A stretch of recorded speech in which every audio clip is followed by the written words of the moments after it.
Hello, and we've come again to Passages Dark and Curious. Thank you for returning. Today's offering is The Strange High House in the Mist by H.P. Lovecraft. In this story, we return again to Kingsport, which you may be familiar with from my previous offering, The Festival. And also, Lovecraft makes mention of Ulthar, which is, of course, the location of the first story that I posted here in Passages Dark and Curious. This story is perhaps curious more than dark,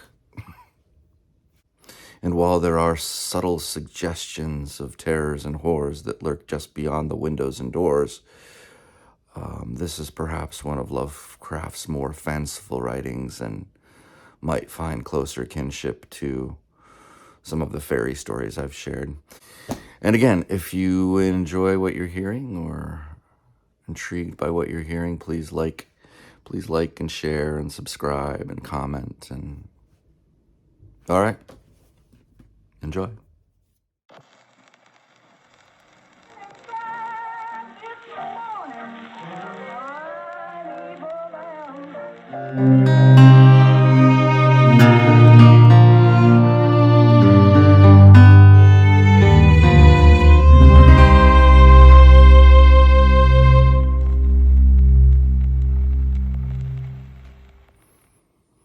The Strange High House in the Mist by H.P. Lovecraft. In the morning, mist comes up from the sea by the cliffs beyond Kingsport. White and feathery it comes from the deep to its brothers the clouds, full of dreams of dank pastures and caves of Leviathan. And later, in still summer, rains on the steep roofs of poets. The clouds scatter bits of those dreams that men shall not live without rumor of old, strange secrets and wonders that planets tell planets alone in the night. When tales fly thick in the grottos of Tritons and conches in seaweed cities blow wild tunes learned from the elder ones, then great eager mists flock to heaven laden with lore, and oceanward eyes on the rocks see only a mystic whiteness, as if the cliff's rim were the rim of all earth, and the solemn bells of buoys tolled free in the ether of fairy. Now, north of archaic Kingsport, the crags climb lofty and curious, terrace on terrace, till the northernmost hangs in the sky like a gray, frozen wind cloud.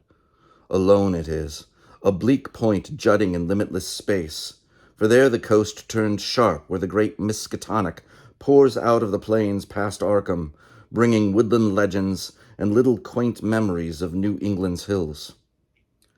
The sea folk in Kingsport look up at that cliff as other sea folk look up at the pole star, and time the night's watches by the way it hides or shows the Great Bear, Cassiopeia, and the dragon. Among them it is one with the firmament, and truly it is hidden from them when the mist hides the stars or the sun. Some of the cliffs they love, as that whose grotesque profile they call Father Neptune, or that whose pillared steps they term the causeway. But this one they fear because it is so near the sky. The Portuguese sailors coming in from a voyage cross themselves when they first see it, and the old Yankees believe it would be much graver matter than death to climb it, if indeed that were possible. Nevertheless, there is an ancient house on that cliff, and at evening men see lights in the small, paned windows. The ancient house has always been there, and people say one dwells therein who talks with the morning mists that come up from the deep, and perhaps sees singular things oceanward at those times when the cliff's rim becomes the rim of all earth, and solemn buoys toll free in the white ether of fairy. This they tell from hearsay, for that forbidding crag is always unvisited, and natives dislike to train telescopes on it.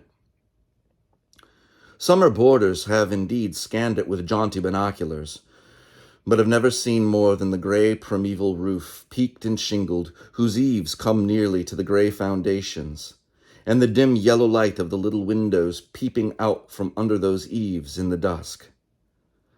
These summer people do not believe that the same one has lived in the ancient house for hundreds of years, but cannot prove their heresy to any real Kingsporter. Even the terrible old man who talks to leaden pendulums in the bottles, buys groceries with centuried Spanish gold, and keeps stone idols in the yard of his antediluvian cottage in Water Street, can only say these things were the same when his grandfather was a boy. And that must have been inconceivable ages ago, when Belcher or Shirley or Pownall or Bernard was governor of His Majesty's province of the Massachusetts Bay. Then one summer there came a philosopher into Kingsport. His name was Thomas Olney, and he taught ponderous things in a college by Narragansett Bay. With stout wife and romping children he came, and his eyes were weary with seeing the same things for many years and thinking the same well-disciplined thoughts. He looked at the mists from the diadem of Father Neptune and tried to walk into their white world of mystery along the tightened steps of the causeway. Morning after morning he would lie on the cliffs and look over the world's rim at the cryptical ether beyond, listening to spectral bells and the wild cries of what might have been gulls. Then, when the mist would lift and the sea stand out prosy with the smoke of steamers, he would sigh and descend to the town, where he loved to thread the narrow olden lanes up and down hill and study the crazy tottering gables and odd-pillared doorways which had sheltered so many generations of sturdy seafolk. And he even talked with the terrible old man, who was not fond of strangers, and was invited into his fearsomely archaic cottage where low ceilings and wormy paneling hear the echoes of disquieting soliloquies in the dark, small hours. Of course, it was inevitable that Olney should mark the gray, unvisited cottage in the sky on that sinister northward crag which is one with the mists and the firmament. Always over Kingsport it hung, and always its mystery sounded in whispers through Kingsport's crooked alleys. The terrible old man wheezed a tale that his father had told him, of lightning that shot one night up from that peaked cottage to the clouds of higher heaven. And Granny Orne, whose tiny gambrel-roofed abode in Ship Street is all covered with moss and ivy, croaked over something her grandmother had heard at second hand about shapes that flapped out of the eastern mist straight into the narrow single door of that unreachable place. For the door is set close to the edge of the crag toward the ocean and glimpsed only from ships at sea. At length, being avid for new strange things and held back by neither the Kingsporter's fear nor the summer boarder's usual indolence, Olney made a very terrible resolve. Despite a conservative training, or because of it, for humdrum lives breed wistful longings of the unknown, he swore a great oath to scale that avoided northern cliff and visit the abnormally antique gray cottage in the sky. Very plausibly, his saner self argued that the place must be tenanted by people who reached it from inland, along the easier ridge beside the Miskatonic's estuary. Probably they traded in Arkham, knowing how little Kingsport liked their habitation, or perhaps being unable to climb down the cliff on the Kingsport side. Olney walked out along the lesser cliffs to where the great crag leaped insolently up to consort with celestial things, and became very sure that no human feet could mount it or descend it on that beetling southern slope. East and north it rose thousands of feet vertically from the water, so only the western side, inland and toward Arkham, remained. One early morning in August, Olney set out to find a path to the inaccessible pinnacle. He worked northwest along pleasant back roads, past Hooper's Pond and the old brick powder house, to where the pastures slope up to the ridge above the Miskatonic and give a lovely vista of Arkham's white Georgian steeples across leagues of river and meadow. Here he found a shady road to Arkham, but no trail at all in the seaward direction he wished. Woods and fields crowded up to the high bank of the river's mouth, and bore not a sign of man's presence, not even a stone wall or a straying cow, but only the tall grass and giant trees and tangles of briars that the first Indian might have seen. As he climbed slowly east, higher and higher above the estuary on his left, and nearer the sea, he found the way growing in difficulty, till he wondered how ever the dwellers in that disliked place managed to reach the outside world, and whether they came often to market in Arkham. Then the trees thinned, and far below him on his right he saw the hills and antique roofs and spires of Kingsport. Even Central Hill was a dwarf from this height, and he could just make out the ancient graveyard by the Congregational Hospital, beneath which rumor said some terrible caves or burrows lurked. Ahead lay sparse grass and scrub blueberry bushes, and beyond them the naked rock of the crag and the thin peak of the dreaded gray cottage. Now the ridge narrowed, and Olney grew dizzy at his loneness in the sky. South of him, the frightful precipice above Kingsport. North of him, the vertical drop of nearly a mile to the river's mouth. Suddenly, a great chasm opened before him, 10 feet deep, so that he had to let himself down by his hands and drop to a slanting floor, and then crawl perilously up a natural defile in the opposite wall. So this was the way the folk of the uncanny house journeyed betwixt earth and sky. When he climbed out of the chasm, a morning mist was gathering, but he clearly saw the lofty and unhallowed cottage ahead, walls as gray as the rock and high peaks standing bold against the milky white of the seaward vapors. And he perceived that there was no door on this landward end, but only a couple of small lattice windows with dingy bull's-eyes panes leaded in 17th century fashion.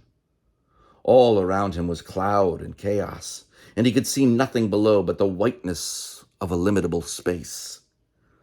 He was alone in the sky with this queer and very disturbing house. And when he sidled around to the front and saw that the wall stood flush with the cliff's edge, so that the single narrow door was not to be reached, save from the empty ether, he felt a distinct terror that altitude could not wholly explain.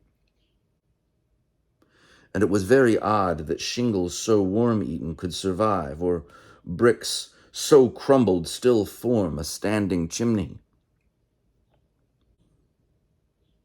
As the mist thickened, Olney crept around to the windows on the north and west and south sides, trying them but finding them all locked. He was vaguely glad they were locked, because the more he saw of that house, the less he wished to get in. Then a sound halted him. He heard a lock rattle and a bolt shoot, and a long creaking follow, as if a heavy door was slowly and cautiously opened.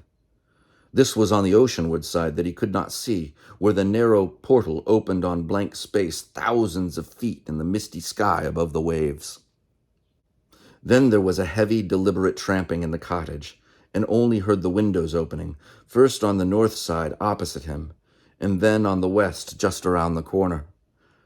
Next would come the south windows, under the great low eaves on the side where he stood. And it must be said that he was more than uncomfortable as he thought of the detestable house on one side and the vacancy of upper air on the other. When a fumbling came in the nearer casements, he crept around to the west again, flattening himself against the wall beside the now opened windows. It was plain that the owner had come home, but he had not come from the land, nor from any balloon or airship that could be imagined. Steps sounded again, and Olney edged round to the north, but before he could find a haven, a voice called softly, and he knew he must confront his host. Stuck out of a west window was a great, black-bearded face whose eyes shone phosphorescently with the imprint of unheard-of sights.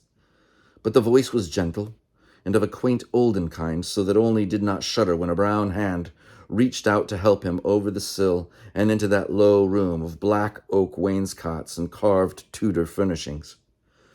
The man was clad in very ancient garments, and had about him an unplaceable nimbus of sea lore and dreams of tall galleons. Olney does not recall many of the wonders he told, or even who he was, but says that he was strange and kindly, and filled with the magic of unfathomed voids of time and space. The small room seemed green with a dim aqueous light, and Olney saw that the far windows to the east were not open, but shut against the misty ether with dull, thick panes like the bottoms of old bottles. That bearded host seemed young, yet looked out of eyes steeped in the elder mysteries. And from the tales of marvelous ancient things he related, it must be guessed that the village folk were right in saying he had communed with the mists of the sea and the clouds of the sky ever since there was any village to watch this taciturn dwelling from the plain below. And the day wore on, and still Olney listened to rumors of old times and far places, and heard how the kings of Atlantis fought with the slippery blasphemies that wriggled out of rifts in the ocean's floor, and how the pillared and weedy temple of Poseidonus is still glimpsed at midnight by lost ships who know by sight that they are lost. Years of the Titans were recalled, but the host grew timid when he spoke of the dim first age of chaos before the gods, or even the elder ones were born, and when only the other gods came to dance on the peak of Hathig Kla in the stony desert near Ulthar, beyond the river sky. It was at this point that there came a knocking on the door, that ancient door of nail-studded oak beyond which lay only the abyss of white cloud. Olney started in fright, but the bearded man motioned him to be still and tiptoed to the door to look out through a very small peephole. What he saw he did not like, so pressed his fingers to his lips and tiptoed around to shut and lock all the windows before returning to the ancient settle beside his guest. Then Olney saw lingering against the translucent squares of each of the little dim windows in succession a queer black outline as the caller moved inquisitively about before leaving. And he was glad his host had not answered the knocking. For there are strange objects in the great abyss, and the seeker of dreams must take care not to stir up or meet the wrong ones. Then the shadows began to gather, first little furtive ones under the table, and then bolder ones in the dark paneled corners. And the bearded man made enigmatical gestures of prayer and lit tall candles in curiously wrought brass candlesticks. Frequently he would glance at the door as if he expected someone, and at length his glance seemed answered by a singular rapping, which must have followed some very ancient and secret code. This time he did not even glance through the peephole, but swung the great oak bar and shot the bolt, unlatching the heavy door and flinging it wide to the stars and the mist. And then to the sound of obscure harmonies, there floated into that room from the deep all the dreams and memories of Earth's sunken mighty ones. And golden flames played about weedy locks, so that Olney was dazzled as he did them homage. Trident-bearing Neptune was there, and sportive Tritons and fantastic Nereids, and upon dolphins' backs was balanced a vast crenulate shell, wherein rode the grey and awful form of primal Nodens, lord of the great abyss. And the conches of the Tritons gave weird blasts, and the Nereids made strange sounds by striking on the grotesque resonant shells of unknown lurkers in black sea caverns. Then hoary Nodens reached forth a wizened hand and helped Olney and his host into the vast shell, whereat the conches and the gongs set up a wild and awesome clamor. And out into the limitless ether reeled that fabulous train, the noise of whose shouting was lost in the echoes of thunder. All night in Kingsport they watched that lofty cliff, when the storm and the mist gave them glimpses of it, and when toward the small hours the little dim windows went dark, they whispered of dread and disaster. And Olney's children and stout wife prayed to the bland proper God of Baptists, and hoped that the traveler would borrow an umbrella and rubbers unless the rain stopped by morning. Then dawn swam dripping and mist-wreathed out of the sea, and the buoys tolled solemn in vortices of white ether. And at noon, elfin horns rang over the ocean as Olney, dry and light-footed, climbed down from the cliffs to antique Kingsport with the look of far places in his eyes. He could not recall what he had dreamed in the sky-perched hut of that still nameless hermit, or say how he had crept down that crag untraversed by other feet. Nor could he talk of these matters at all, save with the terrible old man, who afterward mumbled queer things in his long white beard, vowing that the man who came down from that crag was not wholly the man who went up, and that somewhere under that gray-peaked roof, or amidst inconceivable reaches of that sinister white mist, there lingered still the lost spirit of him who was Thomas Olney. And ever since that hour, through dull, dragging years of grayness and weariness, the philosopher has labored and eaten and slept and done uncomplaining the suitable deeds of a citizen. Not any more does he long for the magic of farther hills, or sigh for secrets that peer like green reefs from a bottomless sea. The sameness of his days no longer gives him sorrow, and well-disciplined thoughts have grown enough for his imagination. His good wife waxes stouter, and his children older and prosier and more useful, and he never fails to smile correctly with pride when the occasion calls for it. In his glance there is not any restless light, and if he ever listens for solemn bells or far elfin horns, it is only at night, when old dreams are wandering. He has never seen Kingsport again, for his family disliked the funny old houses and complained that the drains were impossibly bad. They have a trim bungalow now at Bristol Highlands, where no tall crags tower, and the neighbors are urban and modern. But in Kingsport, strange tales are abroad, and even the terrible old man admits a thing untold by his grandfather.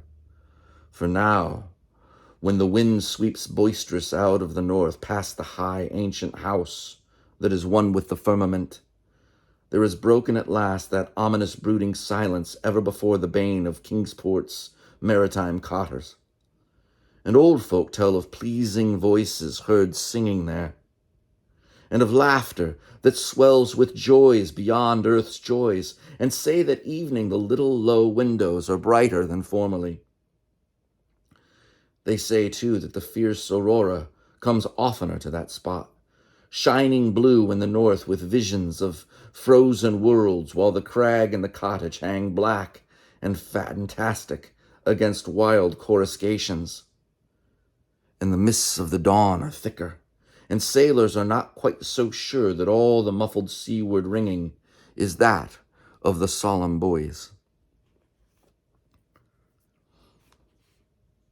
Worst of all, though, is the shriveling of old fears in the hearts of Kingsport's young men, who grow prone to listen at night to the north wind's faint, distant sounds. They swear no harm or pain can inhabit that high-peaked cottage, for in the new voices gladness beats, and with them the tinkle of laughter and music. What tales the sea mists may bring to that haunted and northernmost pinnacle they do not know, but they long to extract some hint of the wonders that knock at the cliff-yawning door when clouds are thickest. And patriarchs dread lest some day, one by one, they seek out that inaccessible peak in the sky and learn what centuried secrets hide behind the steep shingled roof which is part of the rocks and the stars and the ancient fears of Kingsport. That those venturesome youths will come back they do not doubt, but they think a light may be gone from their eyes and a will from their hearts. And they do not wish quaint Kingsport with its climbing lanes and archaic gables to drag listless down the years, while voice by voice the laughing chorus grows stronger and wilder in that unknown and terrible eyrie, where mists and the dreams of mists stop to rest on their way from the sea to the skies. They do not wish the souls of their young men to leave the pleasant hearths and gambrel-roofed taverns of old Kingsport, nor do they wish the laughter and song in that high rocky place to grow louder. For as the voice which has come has brought fresh mists from the sea, and from the north fresh lights, so do they say that still other voices will bring more mists and more lights, till perhaps the olden gods, whose existence they hint only in whispers for fear that the congregational parson shall hear, may come out of the deep and from unknown Cadath in the cold wastes, and make their dwelling on that evilly appropriate crag so close to the gentle hills and valleys of quiet, simple fisherfolk. This they do not wish, for to plain people things not of earth are unwelcome. And besides, the terrible old man often recalls what Olney said about a knock that the lone dweller feared, and a shape seen black and inquisitive against the mist through those queer translucent windows of leaded bull's eyes. All these things, however, the elder ones only may decide.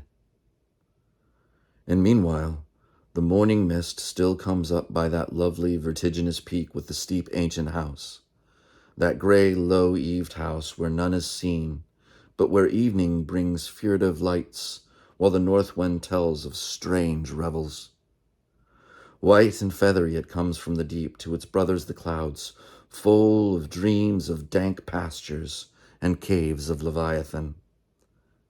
And when tales fly thick in the grottos of Tritons, and conches and seaweed cities blow wild tunes learned from the elder ones, then great eager vapors flock to heaven laden with lore.